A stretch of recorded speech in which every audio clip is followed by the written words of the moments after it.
Will you make a public commitment today to rule out U.S. regime change in Cuba? Yes. Oh, no, I think we would love to see the regime there change. There's no doubt about the fact that it would be of great benefit to the United States if Cuba was no longer governed an autocratic regime. Senator Schatz confronted Secretary Rubio over a series of unusual foreign policy arrangements that raised serious legal and constitutional questions. From Venezuelan funds being held in Qatar to mixed signals on Cuba and the creation of new international bodies tied to Gaza, the senator focused on transparency, authority, and whether the administration is stretching executive power beyond what Congress has authorized. The discussion exposed how major decisions are being made through improvised systems that leave lawmakers searching for clear answers. Thank you, Chairman, Ranking Member. Secretary, good to see you again. I want to ask about the oil. Under U.S. law, funds received by the government must be deposited with the Treasury. Earlier, you testified that the funds are being held short-term in Qatar and then will move to a Treasury blocked account. What is the statutory authority for the administration relying on Qatar to hold the funds? It's not our funds. The funds are in an account that's owned and signed. It's an account that belongs to Venezuela, but it has U.S. sanctions as a blocking mechanism on it. And one of the primary reasons why it was in a third country initially, until we could create the mechanism to move it to a U.S. presence, is twofold. One, we have an issue we're working through on recognition. What is exactly, you have to recognize a government, but we don't recognize this government. We recognize the 2015 National Assembly. So we have to find some creative way legally to meet that standard.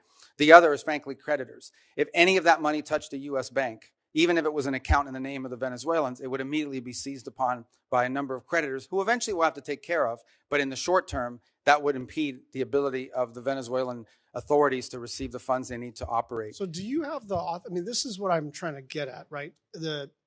Either it's American money, in which case it's subject to the Miscellaneous Receipts Act, and there are all kinds of things that attend to that. You're saying it's Venezuela's money, but it does sound like, according to the EO, according to the president's statements, you are in charge of that money.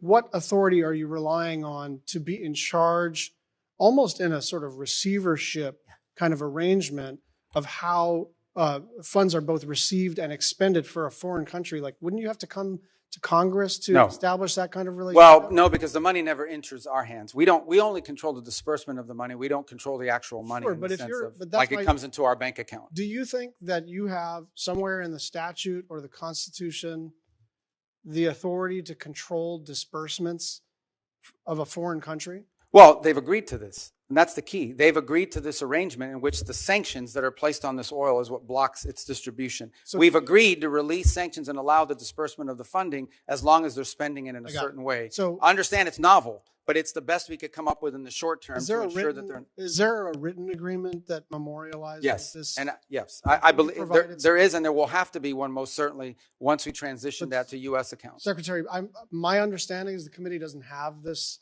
agreement. Well, I can... If we do or we don't. Yeah. And you probably wouldn't because it's a Treasury matter. Treasury's handled it, but I can most certainly talk to Treasury about providing you the information. Also, you're the National Security Advisor, so you do have a role here in coordinating between the departments. So it's not just like you can punt this to Treasury. Yeah, I just didn't bring the document with me. I got it. Okay. I just want you to land it and get it to the committee because, you're being transparent. I think this is novel. I think it's funky. I think it may not even be permissible, but I don't know until I see the document. And I'd like you to just land it for us, if that's all right. Yeah, no, like I said, and by the way, by the time I get it to you, hopefully we won't even have that account anymore. It'll be in a bit more traditional, where we can use our sanctions as leverage on how the money's being spent. You're just going to move on to a couple of other issues. Your comments that Havana should be concerned about the Maduro operation is fueling speculation that this administration will turn its sights to Cuba next. Will you make a public commitment today to rule out U.S. regime change in Cuba? Regime change? Yes. Oh, no, I think we would love to see the regime there change. We would like to, that doesn't mean that we're going to make it change, but we would love to see it change. There's no doubt about the fact that it would be of great benefit to the United States if Cuba was no longer governed by an autocratic regime. But you know what we mean by regime change. We don't mean, I wish someone else were in charge. When we talk about regime change, we're talking about using the power of the United States, usually kinetic power, but often other kinds of coercion. And I'm not even saying that that's always not in our interest. I'm just saying I'm not asking you whether we would prefer a different kind of government. I'm asking whether you are trying to precipitate the fall of the current regime. Yeah, but that's statutory. The Helms-Burton Act, the U.S. embargo on Cuba is codified. It was codified in law, and it requires regime change in order for us to lift the embargo. Okay. We have not received any information on the Board of Peace. Do you commit to informing us about what the heck this is? Yeah, it's Okay. a board of peace. Thank you. Well, I mean, But- I'll just note that Albania, Armenia, Azerbaijan, Bahrain, Belarus, Bulgaria, Cambodia, Egypt, Hungary, Indonesia, Israel, Jordan, Kazakhstan, Kosovo, Morocco, Mongolia, Pakistan, Paraguay, Qatar, Saudi Arabia, Turkey, UAE, Uzbekistan, and Vietnam.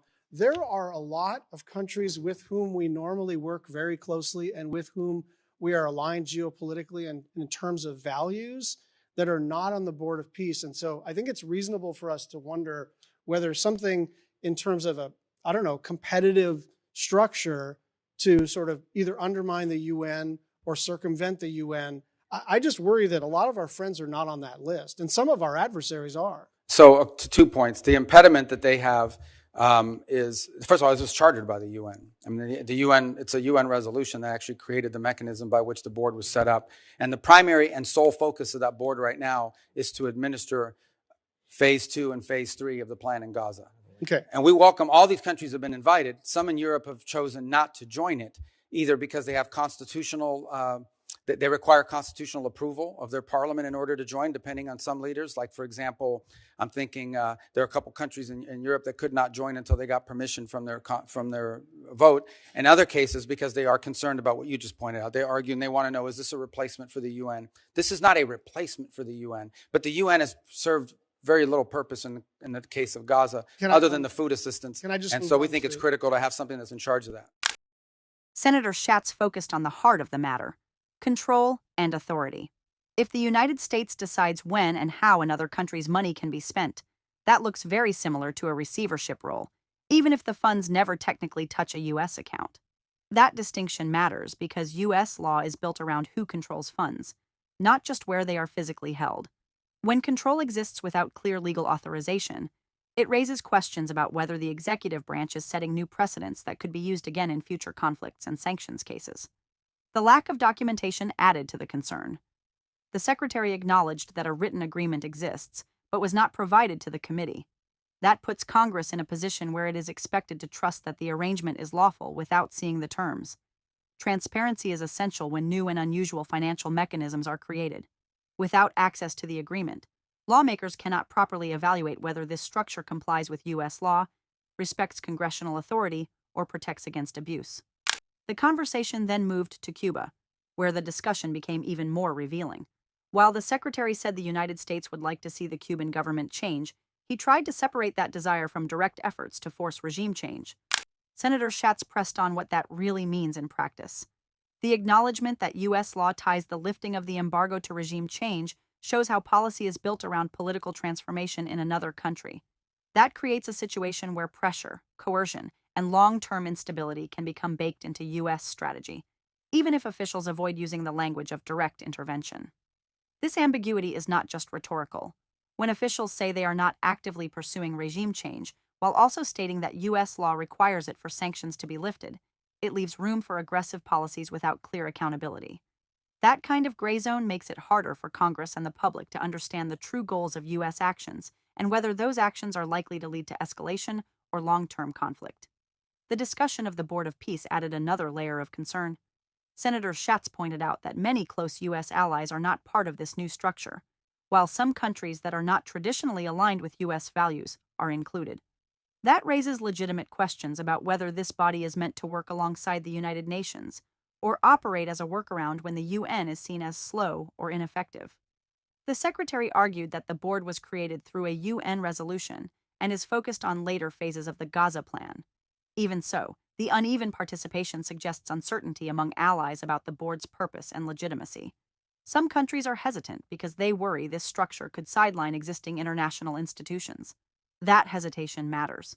When new bodies are created without broad buy-in, they can weaken established systems and create parallel tracks of authority. Even if the goal is to improve coordination or speed, bypassing traditional frameworks can lead to fragmentation, mistrust, and confusion about who is actually responsible for decisions. What ties all of these issues together is a pattern of improvised policymaking. The administration is relying on temporary arrangements, creative legal interpretations, and new structures to manage complex global problems. Officials repeatedly described these steps as short-term solutions. History shows that short-term fixes often become permanent simply because they are already in place.